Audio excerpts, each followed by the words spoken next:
18 horas. Notícias de Manaus, Amazonas, Brasil e do mundo. Agora na Mix.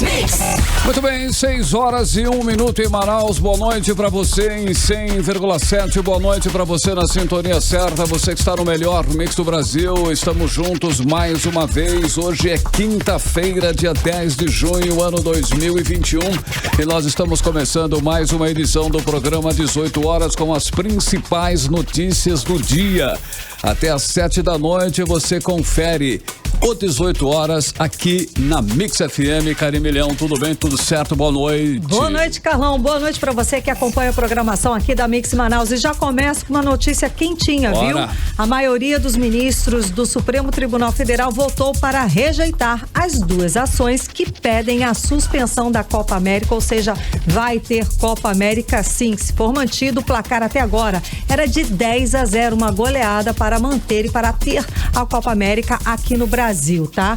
Bom, se for confirmado, é claro, já ganhou de 10-0, né? A realização vai acontecer aqui no país a partir do próximo domingo, dia 13 de junho. Então tá combinado, teremos Copa América em Brasil. Exatamente. Circo, Carimilhão, temos ingressos para... Como faz para ganharmos ingressos, Hoje vamos fazer o seguinte, hein? As duas primeiras pessoas que passarem aqui agora na Rádio Mix vai ganhar cada uma, as duas primeiras pessoas, vai ganhar cada uma um par de convites para assistir ao espetáculo lá do Circo Marcos Frota. Temos também para os nossos parceiros do aplicativo Humano, no fim do programa, quem interagir mais com a gente vai levar também um par de ingressos. Lembrando aqui que os vencedores, nossos convidados de ontem, eles pediram para a gente falar ao vivo aqui o nome deles, olha lá.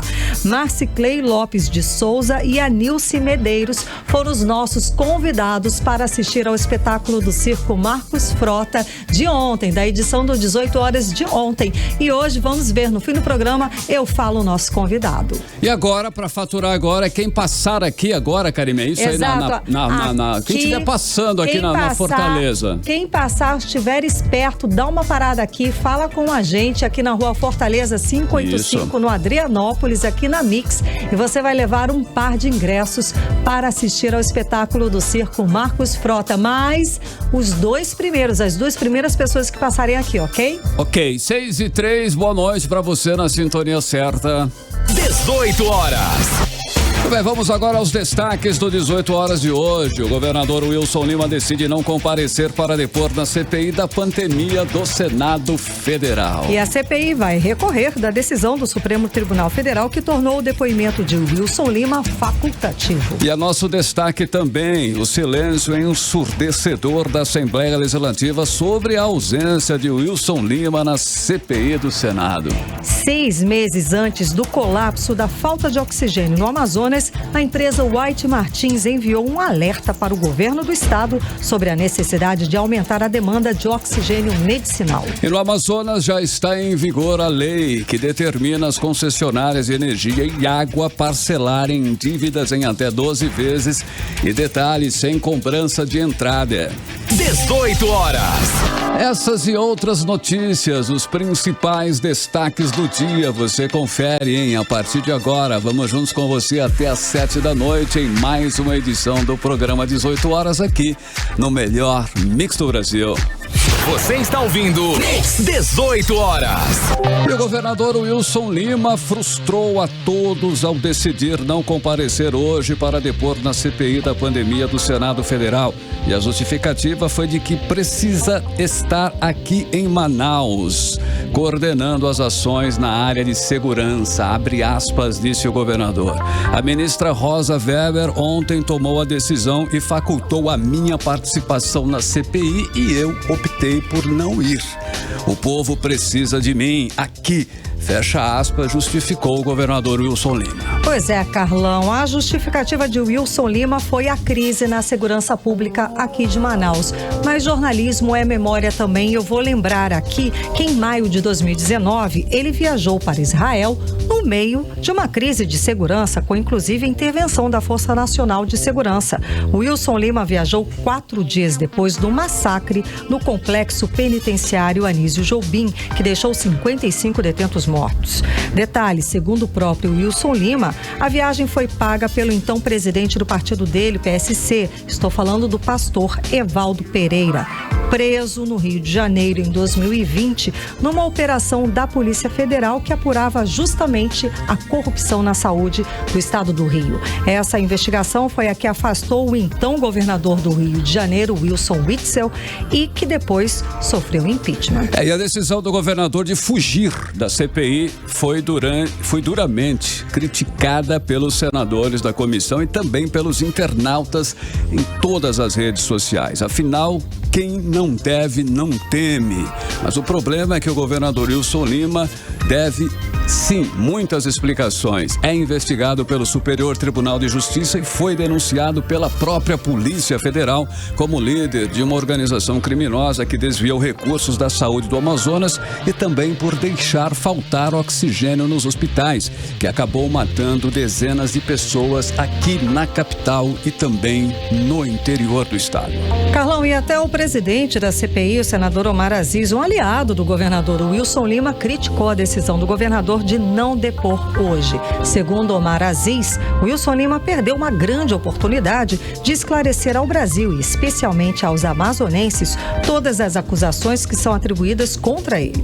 O presidente Jair Bolsonaro também criticou e disse que a decisão da Justiça isenta de investigação os gestores que possivelmente tenham desviado dinheiro público. Caribinha, é sempre bom deixar bem claro que a decisão da ministra do Supremo Tribunal Federal não proibiu, veja bem, ela não proibiu Wilson Lima de comparecer à CPI do Senado. Na decisão, a ministra afirma que o governador do Amazonas, inclusive, é investigado pela Procuradoria-Geral da República, pela Polícia Federal e agora também é denunciado pelo Superior Tribunal de Justiça. Ele é suspeito de comandar uma organização criminosa acusada de desviar dinheiro da pandemia no Amazonas. Pois é, a ministra deixou o governador livre para decidir se iria ou não depor na CPI, ou seja, se quisesse explicar todas essas denúncias contra ele, Wilson Lima poderia ter ido, mas preferiu ficar aqui, preferiu não comparecer para depor na CPI. Vamos acompanhar melhor essa situação toda com a repórter Odineia Araújo. A decisão da ministra Rosa Weber, que saiu no fim da noite de ontem, veio em 12 páginas, nas quais a ministra diz que o governador do Amazonas é investigado pela Procuradoria-Geral da República e pela Polícia Federal e que os investigados ou réus não são obrigados a comparecerem para interrogatórios. A ministra também afirma que o Wilson Lima já foi denunciado no Superior Tribunal de Justiça e é acusado. Nessa condição, segundo a ministra, o governador tem o direito de não comparecer ou de ficar em silêncio caso quisesse ir à CPI para não correr o risco de gerar provas contra si mesmo. Mas o governador poderia ir de forma espontânea, conforme o presidente do Comitê Amazonas de Combate à Corrupção, o advogado Carlos Santiago. Mas a ministra do STF decidiu ainda que a ida dele à CPI pode acontecer de forma espontânea, desde que seja respeitado o princípio da ampla defesa, como o direito de ficar em silêncio, não jurar, dizer a verdade e ir acompanhado de um advogado. Trocando em miúdos, a ministra do STF, Rosa Weber, disse que o governador poderia decidir por livre e espontânea vontade comparecer à CPI, mas ele decidiu não ir. A ministra também disse que se o Wilson Lima quisesse ir ao Senado e não responder às perguntas que achasse comprometedoras, ele poderia, mas o governador preferiu não ir.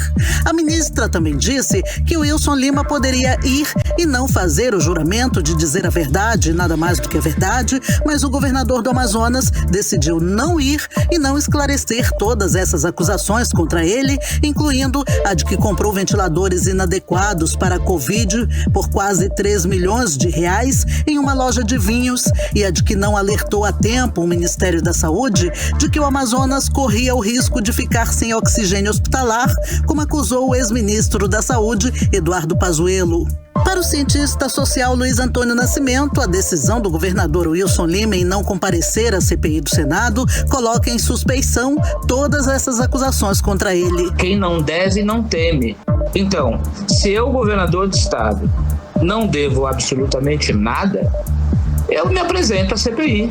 Quando esses governadores buscam o judiciário para se proteger, eles estão dando um recado claro para a sociedade, né? Para os teus estados, dizendo, olha, eu tenho algo a esconder, né? E como eu tenho algo a esconder ou eu tenho telhado de vidro, é melhor que eu não vá. O governador Wilson Lima não fez nenhum pronunciamento oficial sobre o não comparecimento dele à CPI da Covid até o fechamento da reportagem. Mas ao ser abordado pela equipe do site Amazonas Atual, em um evento com a Força Nacional, o governador disse que não compareceu à CPI porque o povo precisa mais dele aqui. E que está impossibilitado de se ausentar nesse momento em que ocorre a ação da Força Nacional de Segurança contra o crime organizado que sitiou a capital e mais 6 cidades do interior do Amazonas no fim de semana. Odneia Araújo para o 18 horas.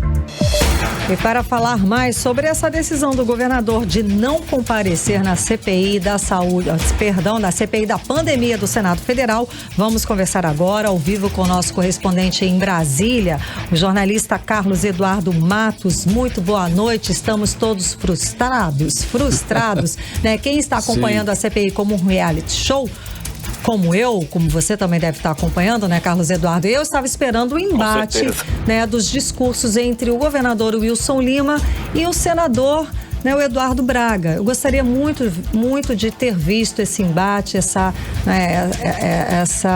esse confronto, digamos assim, de ideias. Boa noite, Carlos Eduardo. Qual a repercussão de hoje desta ausência na CPI? Pois é, Karime, eu também estava esperando um confronto aí, não só do senador Eduardo Braga, também do senador Randolfo Rodrigues, que ele geralmente reúne muitas provas e confronta ali direto com o depoente e deixa ali o depoente em situação bem difícil, né? Essa provavelmente, mas foi o que ele pensou, o governador pensou que a CPI seria agressiva com ele e ele decidiu não ir. Talvez tenha sido por isso. Ele também não falou, disse que o povo precisa mais dele, né? Essa desculpa que ele deu. Mas o governador Wilson Lima ontem, vamos relembrar o que ele disse ontem. Ele disse que ele não iria permitir que politizassem a crise da pandemia no estado do Amazonas. Mas ele montou uma estratégia tão errada hoje que piorou ainda mais a crise do governo dele. Em vez de usar a CPI para expor a sua defesa sobre a crise do oxigênio e sobre a gestão dos recursos federais no Amazonas, ele escolheu não comparecer, muito antes da decisão do STF. E o não comparecimento dele foi um deboche à CPI, ao Senado Federal e com o aval do STF. O presidente da CPI, o senador Omar Aziz, anunciou que o Senado vai recorrer da decisão da ministra Rosa Weber. Ele destacou que quem perdeu com o não comparecimento do governador não foi só o governador, mas todo o estado do Amazonas e o Brasil inteiro. Vamos ouvir o que ele disse. Governador Wilson Lima, Vossa Excelência perde uma oportunidade gigante na sua vida, não só como homem público, mas também como pessoa, para a sua história e explicar, de fato, quem são os responsáveis pelas omissões que aconteceram com o nosso povo, com o meu povo, com o povo seu, que governa esse estado, mas principalmente com essas pessoas que perderam parentes, amigos, um negócio tão triste que aconteceu na nossa cidade. E não dá, nesse momento, para querer proteger alguém. Não dá. Eu espero que o ex-secretário Marcelo Campelo, que estará aqui dia 15, possa esclarecer aquilo que não está sendo esclarecido nesse momento à população de Manaus e do Amazonas. 18 horas. Pois é. Temos agora a fala do senador Omar Aziz. Agora, também conversei com o senador Eduardo Braga, que também lamentou a decisão da ministra Rosa Weber e disse que essa decisão pode gerar consequências negativas para a CPI. Vamos ouvir, ele também falou sobre Marcelo Campelo.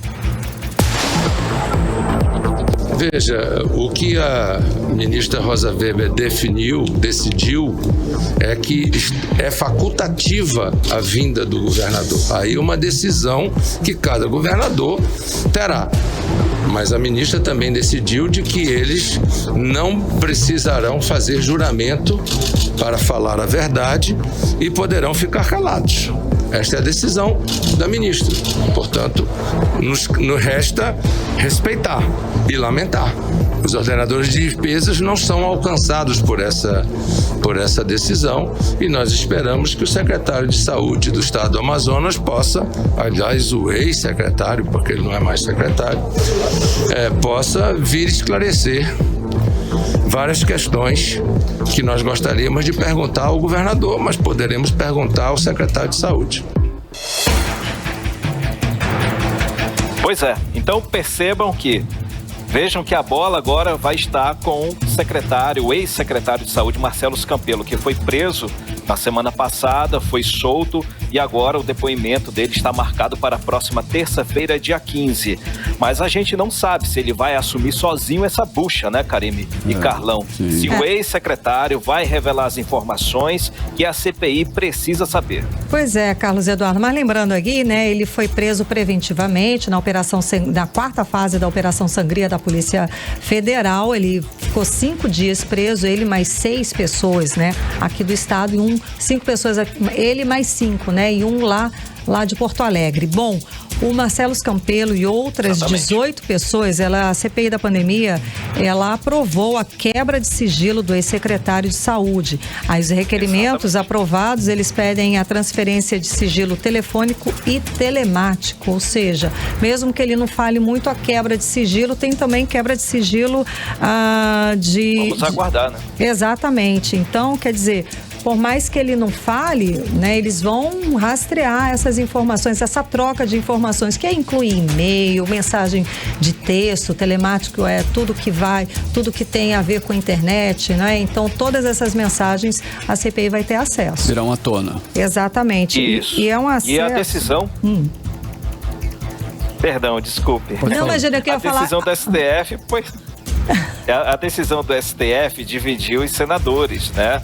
Hoje, o que seria o depoimento acalorado terminou na votação de vários requerimentos, como você disse. Mas a decisão do STF dividiu os senadores, frustrou a maioria, principalmente a ala governista, que esperava que o Wilson Lima viesse a Brasília.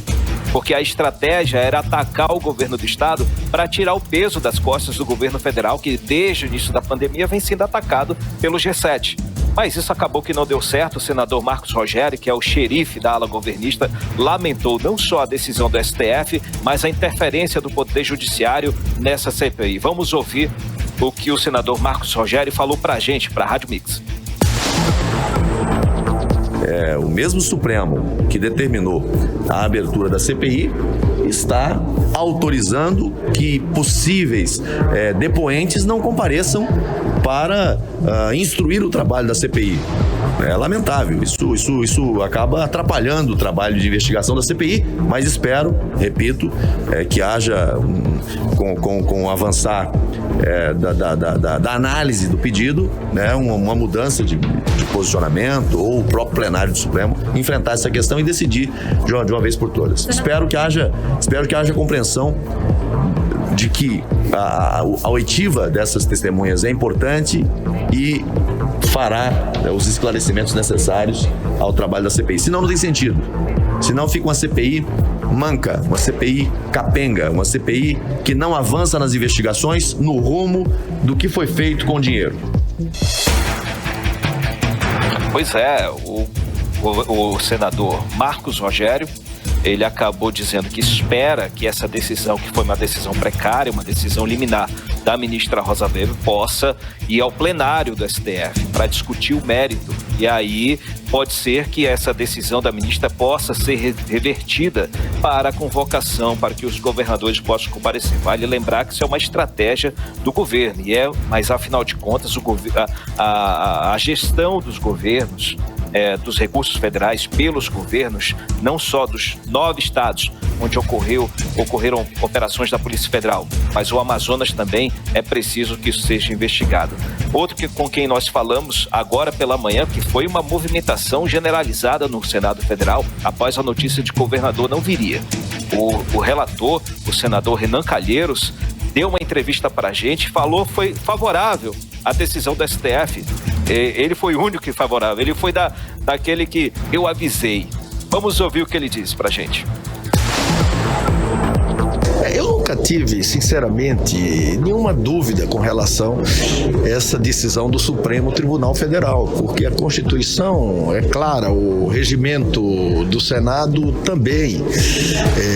O Senado tem que investigar em qualquer direção em que houver fato conexo, mas o Senado não pode ultrapassar a sua própria competência. Não seria legítima a investigação. Cadu, mas aí a gente vê, né, que ele fala, né, que não seria legítima porque é inconstitucional, porque o Senado não vai investigar os estados têm assembleia para isso, tem, né, as suas autoridades locais para isso, ok. Só que aí a CPI ela quer investigar, a proposta seria o lastro do dinheiro, o uso do dinheiro da União para o enfrentamento da pandemia. E parece que o que está acenando agora para os trabalhos é isso, eles vão seguir o dinheiro, não é? Mas ele sabe, o relator sabe, o Renan Calheiros é pai do Renan Filho, que é o governador do estado do Alagoas, que ele está sendo investigado pelo Ministério Público Estadual pela má gestão dos recursos da pandemia naquele estado. Então ele correu o risco de ter o filho convocado pela CPI da pandemia. Ele trabalhou muito para que isso não acontecesse.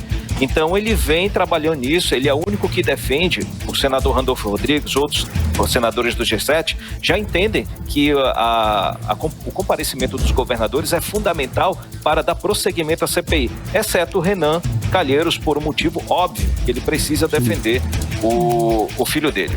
E Carlos, e como ficam os outros governadores? Agora tem uma brecha, né? Tem um precedente aí para eles também, e eles inclusive estão se movimentando, não é isso também? Exatamente, Carlão. Agora muda-se o cenário da CPI. Percebemos que o STF interferiu já pela segunda vez, né, sobre primeiro concedendo habeas corpus para o ex-ministro general Eduardo Pazuello, que por sinal não usou desse benefício para ficar calado. Agora o governador, ele não só usou desse benefício, mas ele não veio. Sim. O que é pior é a situação dele. Então, agora os governadores, são 19 ao todo, que deram entrada no recurso também no STF. O recurso está sendo analisado pela ministra Rosa Weber, que também questiona a constitucionalidade da convocação desses governadores investigados pela Polícia Federal à CPI da Covid-19. Então, tem uma outra decisão a ser tomada, mas certamente esse caso vai ser ainda decidido ou vai ser discutido o mérito. Então, sim, vamos aguardar os próximos dias, as próximas semanas, para que talvez ou a decisão da ministra seja mantida ou se o STF vai reverter e acabar obrigando os governadores a falar na CPI. Mas falar apenas os casos envolvendo a gestão de recursos federais aos estados. Não pode falar sobre a gestão dos recursos estaduais, porque aí foge sim de competência, Carlão. Ok. Muitíssimo obrigada. Direto de Brasília, conversamos com o nosso correspondente, o jornalista Carlos Eduardo Matos. Boa noite, bom trabalho. Um abraço a todos, até amanhã. Um abraço. 6h24 em Manaus, boa noite. Você está ouvindo 18 horas. Olha, a Assembleia Legislativa fica calada diante do principal assunto do dia no Brasil. A ausência do governador do Amazonas, Wilson Lima, na CPI do Senado. Apenas 2 deputados, Wilker Barreto e Dermilson Chagas, falaram sobre a fuga do governador do Amazonas da CPI. Vamos conferir agora na reportagem de Odiné Araújo. Jornalistas do Brasil inteiro se prepararam hoje para acompanhar o depoimento do primeiro governador convocado na CPI da Covid no Senado. O depoimento tinha um interesse muito grande porque foi por causa dos acontecimentos no Amazonas que a CPI foi criada no Senado. Como sabemos, o Supremo Tribunal Federal concedeu habeas corpus ontem ao governador Wilson Lima, deixando ele livre para ir depor se quisesse. A decisão repercutiu em todo o país hoje e dominou as manchetes na imprensa. Mas na Assembleia Legislativa do Amazonas, o caso só não passou despercebido porque os deputados da oposição, o Wilker Barreto e Dermilson Chagas, falaram sobre o assunto tanto no pequeno quanto no grande expediente. Em seu pronunciamento, o Wilker Barreto disse que a razão da liminar da ministra Rosa Weber foi porque o Wilson Lima já é investigado. Olha, a situação vexatória que passa o Amazonas, deputado Dermilson. Wilson Lima, hoje, acreditem, dá graças a Deus que já é investigado, porque se não fosse investigado, teria que passar pelo constrangimento. E se fosse uma pessoa ciente e firme dos seus atos, seria uma oportunidade ímpar de falar para o país que fez o possível. O Wilker Barreto voltou a cobrar da Assembleia Legislativa do Amazonas a investigação sobre o uso da verba estadual no governo Wilson Lima nessa pandemia. Aqueles deputados que fizeram desagravo em favor do ex-secretário precisam ser os primeiros a apoiar a investigação, deputado Dermilson. Desagravo e pedido de desculpa precisa da Assembleia para o povo do Amazonas. Um governo chefiado por uma quadrilha, certo? Não existe procedimentos abertos para investigar a corrupção. A Assembleia, que tem todas as ferramentas para fazer seu papel, Dermilson, se é pequena. O pedido para a instalação da CPI da pandemia na Assembleia Legislativa do Amazonas aguarda por mais 4 assinaturas para ser instalada. Até agora, apenas os deputados Dermilson Chagas, Wilker Barreto, delegado Péricles e Nesme Aziz assinaram o requerimento. Odinei Araújo para o 18 horas. Você está ouvindo 18 horas. São 6h27 em Manaus e ainda hoje, hein, aqui no programa 18 horas, você confere 6 meses antes do colapso da falta de oxigênio no Amazonas, a empresa White Martins enviou um alerta para o governo do estado sobre a necessidade de aumentar a demanda de oxigênio medicinal. Daqui a pouco mais detalhes sobre esse assunto aqui no 18 horas. Mix. E agora nós vamos saber a previsão do tempo para esta noite de quinta-feira e também já de carona na madrugada de sexta-feira. Olha aí, já é quinta, né, Karime? Já amanhã, sexta, final de semana chegando aí. Tempo e temperatura com Karime Leão. Previsão do tempo. De acordo com previsão do Clima Tempo, esse tempo chuvoso vai continuar, tá? A previsão desta madrugada e, dessa noite madrugada de sexta-feira de pancadas de chuva.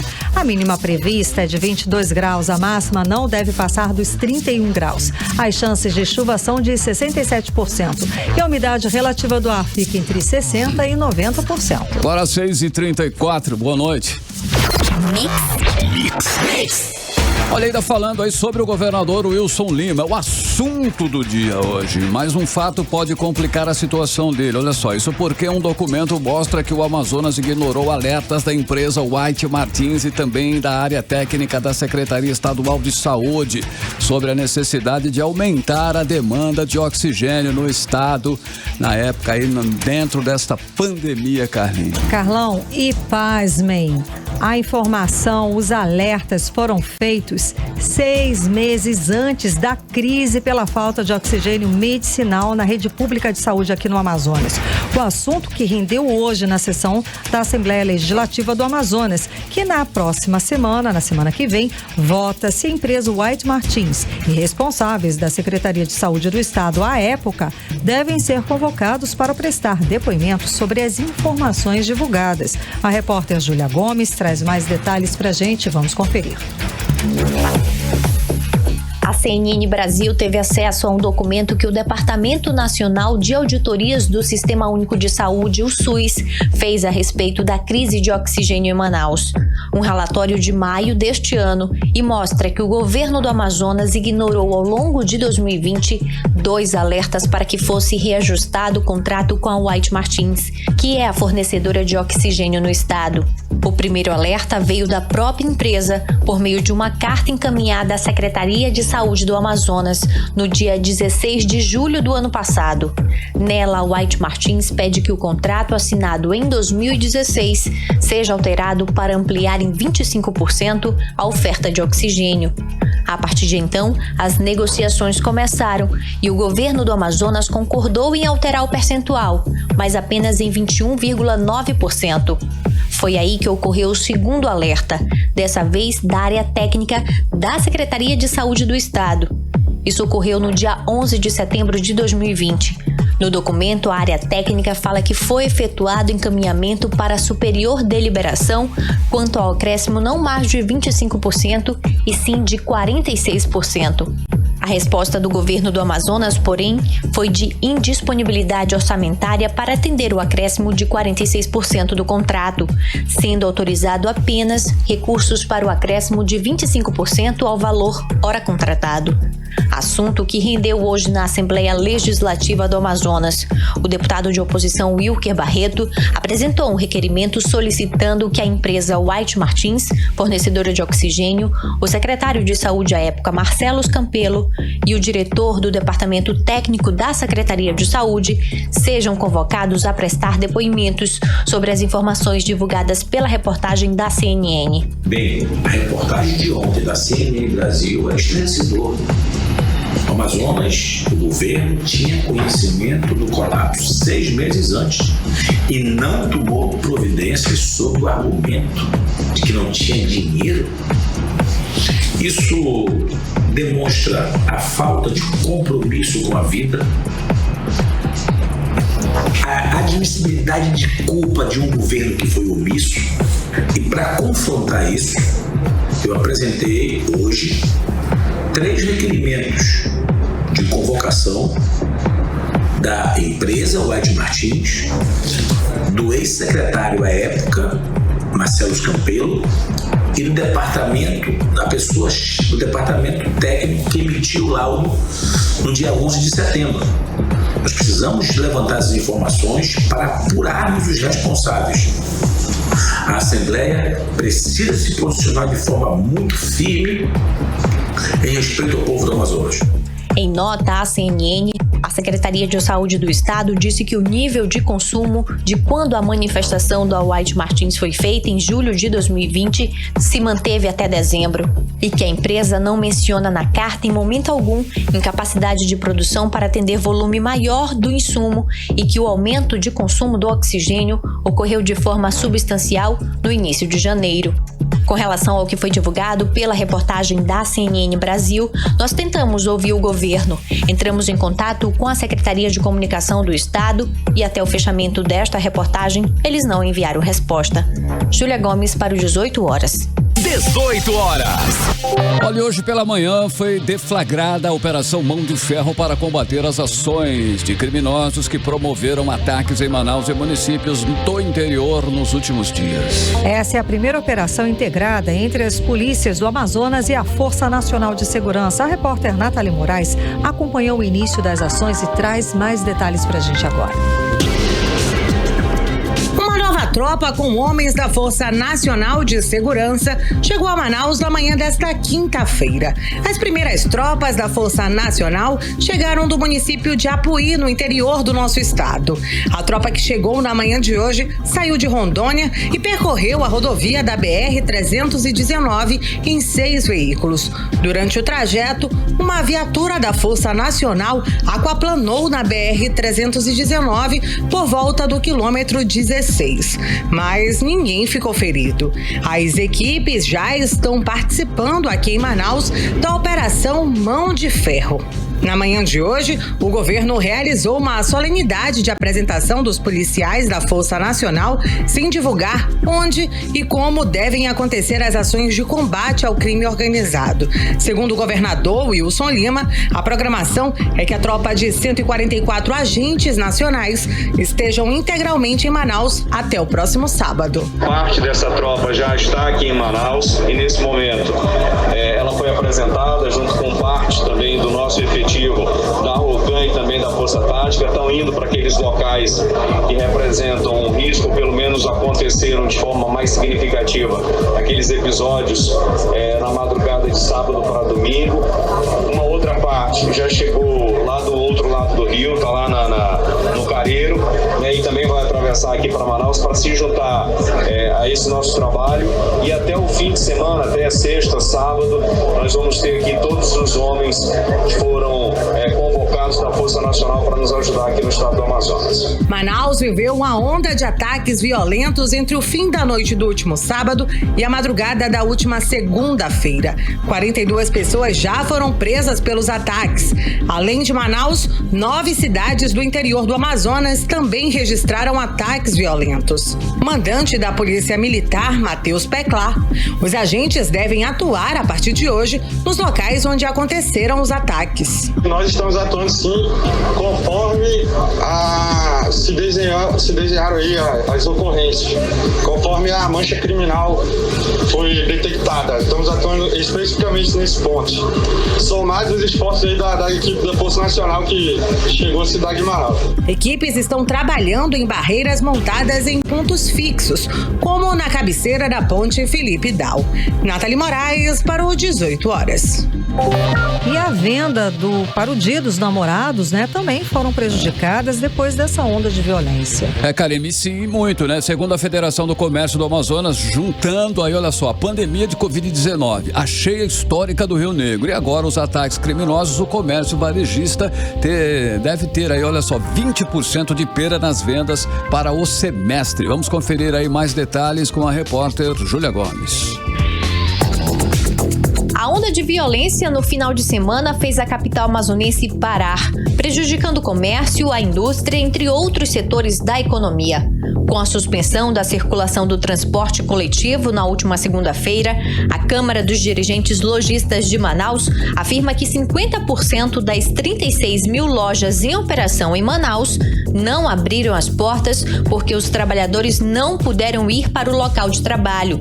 E a menos de 4 dias para o Dia dos Namorados, considerada a terceira data comercial mais importante, ficando atrás apenas do Natal e do Dia das Mães, as vendas para esse período foram prejudicadas na capital, segundo a Federação do Comércio de Bens, Serviços e Turismo no Amazonas. O presidente da instituição, Aderso Frota, calcula uma perda de mais de 20% nas vendas para o semestre, somando as consequências da pandemia de Covid-19, a cheia histórica do Rio Negro, que mudou o ritmo das vendas, e agora a série de atos criminosos que assustou a população. Nós estamos há praticamente 4 dias do Dia dos Namorados, então isso tudo a gente soma, a gente leva em consideração para o efeito de examinar, de calcular os efeitos negativos de todos esses acontecimentos. Nós esperamos, com certeza, que nós vamos ter uma perda de venda acima de 20%. Para Aderso Frota, os prejuízos econômicos no primeiro semestre de 2021 no Amazonas não serão ainda maiores por conta da retomada do comércio ainda no mês de março deste ano, logo após a diminuição dos casos de Covid-19 durante a segunda onda da doença no estado. Só não é maior porque nós estamos num calendário diferente. Enquanto no resto do Brasil a pandemia começou a partir de março, foi a partir de março que nós começamos a funcionar. Então isso tudo nos ajudou nesse aspecto da retomada. Mas com certeza todos esses acontecimentos vão nos refletir dentro do semestre com prejuízos muito fortes, com dificuldades que realmente só vieram para atrapalhar a atividade comercial e, acima de tudo, eu chamo a atenção, acima de tudo, que possam tirar postos de trabalho dos nossos colaboradores. Então, com a queda do movimento, isso tem repercussão. E a repercussão é exatamente o desemprego. Júlia Gomes para o 18 horas. 18 horas. Bom, vamos falar agora sobre vacinação, porque vai ter um viradão de vacinação. Ó, o Centro de Convenções Vasco Vasques, a Arena da Amazônia e o Sambódromo vão ficar abertos no sábado, a partir das 9 da manhã. Vão ficar até às 5 da tarde do domingo para vacinar as pessoas acima de 40 anos, todas com comorbidades, sem comorbidades, ok? Então vamos lá. Começa no sábado esse viradão. Começa às 9 da manhã do sábado até às 5 da tarde do domingo para vacinar esse público todo, né? Então, vamos lá. A vacinação é na Arena da Amazônia, né? O Centro Vasco Vasques e Sambódromo. Tudo aberto. Você pode fazer um cadastro antes lá no site muniza.manaus.am.gov.br, mas não é obrigatório. agora, é só por uma questão de organização. É isso, Carlão. 6h46, boa noite. 18 horas. E ainda hoje aqui no 18 horas, aqui no Amazonas, já está em vigor a lei que determina as concessionárias de energia e água parcelarem dívidas em até 12 meses e sem cobranças da entrada, viu? É o nosso assunto daqui a pouco, logo depois da música. Olha aí, o nível do Rio Negro em Manaus está parado há 5 dias e a tendência é agora de estabilidade. Segundo o Serviço Geológico do Brasil, até a próxima semana, no máximo, começa o processo devasante. E este ano a tendência é que não vamos ter aí a indicação de repiquete, não é isso? Repiquete, Carlão? Falei certo? Pois é, que é quando o rio volta a subir depois de estar estabilizado. A repórter Nathalie Moraes tem mais informações sobre esse assunto, vamos acompanhar. Este ano, o Rio Negro ultrapassou a marca histórica e o nível chegou a 30 metros no último dia 5 de junho. Mas a cota já havia superado a marca de 2012 no dia 1º deste mês, quando o rio atingiu 27,98 metros.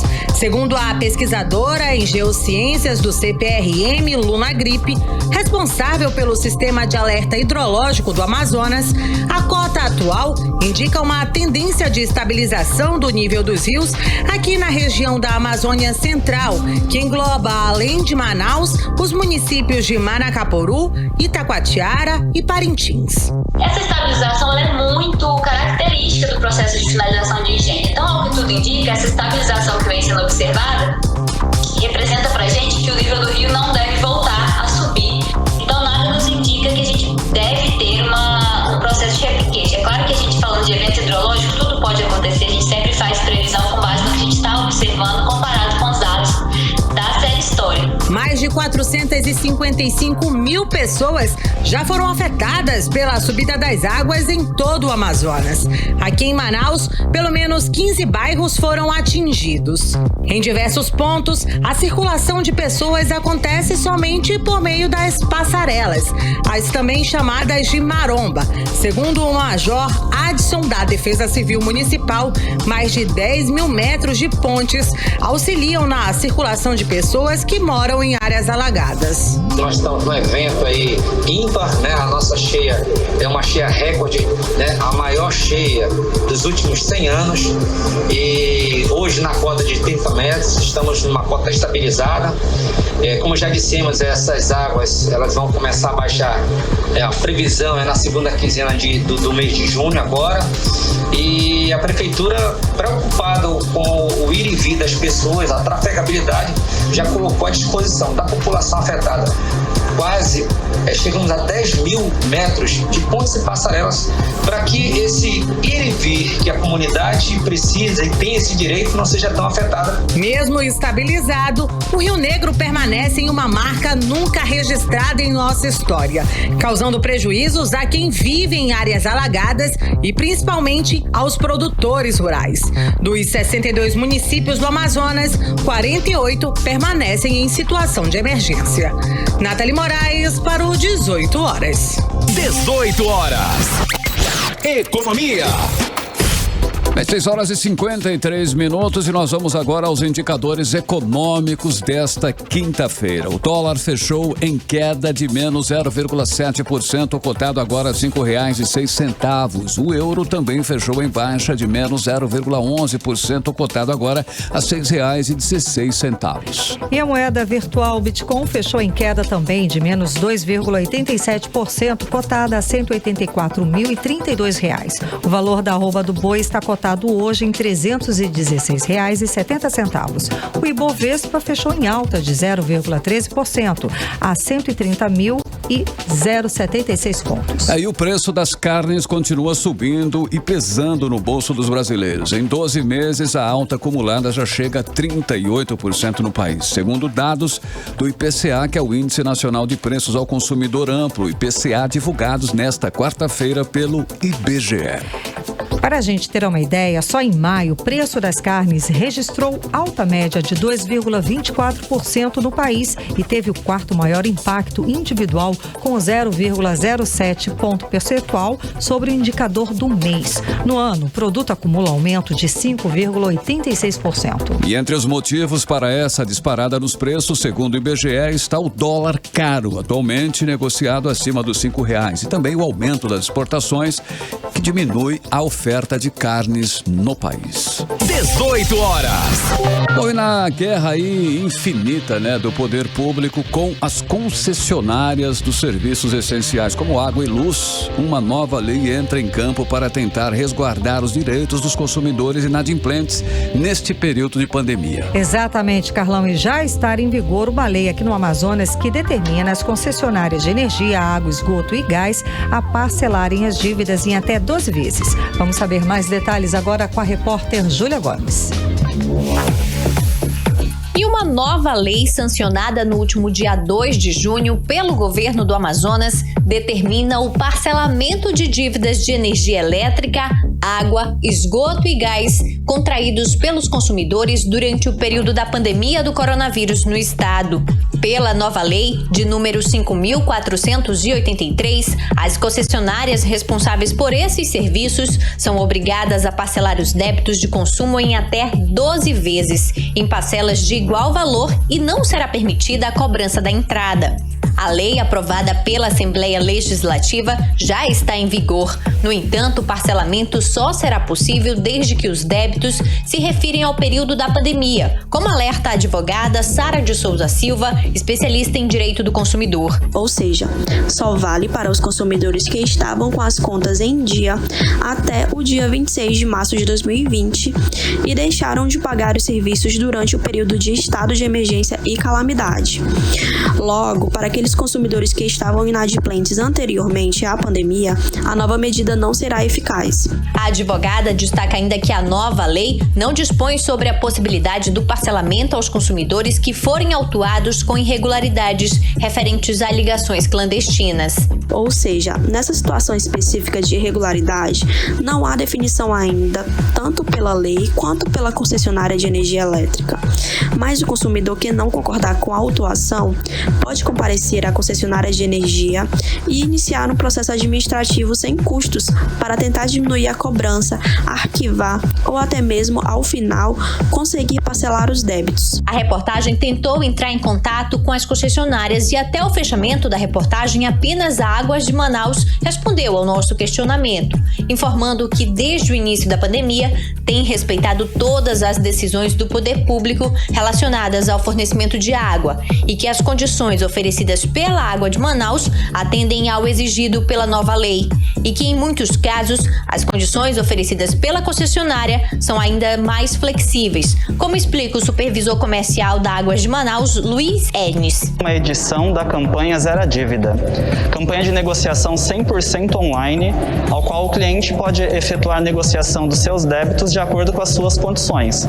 Temos condições especiais para pagamento à vista, parcelado, do jeito que fica melhor para o nosso cliente. Estamos disponíveis nos canais de atendimento de forma 24 horas, no 0800 092 0195 ou pelo WhatsApp 98264 0464. Procure um dos nossos atendentes e efetue uma negociação conforme suas condições. A advogada Sara de Souza Silva lembra aos consumidores com débitos que está permitido os cortes de energia elétrica no estado. Em relação aos cortes, é importante deixar claro que no Amazonas está permitida a suspensão do fornecimento de energia elétrica onde for constatada inadimplência. Isso porque não houve a renovação da condição do estado de calamidade e emergência no estado, por meio do decreto estadual que previa a suspensão dos cortes durante a pandemia, e os efeitos da lei perderam a eficácia. Mas em nota, a concessionária de energia elétrica se posicionou favorável à recomendação da ANEEL por meio da Resolução Normativa número 928 de 26 de março de 2021 e decidiu vedar o corte de energia elétrica por inadimplência das unidades consumidoras classificadas como baixa renda para aqueles consumidores da tarifa social até 30 de junho de 2021, podendo esse período ser prorrogado a depender da evolução da pandemia. Júlia Gomes para o 18 horas. 18 horas. 6h59 em Manaus, e agora nós vamos atualizar os números da Covid-19 aqui no estado do Amazonas e também no Brasil com Karime Leão. E a Fundação de Vigilância em Saúde do Amazonas, por meio do Boletim Diário de Covid-19, traz o diagnóstico de 795 novos casos da doença, totalizando para 391.858 total dos casos de Covid-19. Ainda segundo o boletim, foram confirmadas 16 mortes, elevando para 13.119 o total de mortes aqui no estado do Amazonas e no Brasil. De acordo com informações do Ministério da Saúde, o país totaliza hoje 17 milhões e 100 mil pessoas confirmadas com a Covid-19 e totaliza 480 mil mortes. O país também soma hoje 15 milhões e 200 mil pessoas recuperadas da doença. Agora, às 7 horas em ponto, seguimos direto para o Editorial 18 horas. Editorial 18 horas.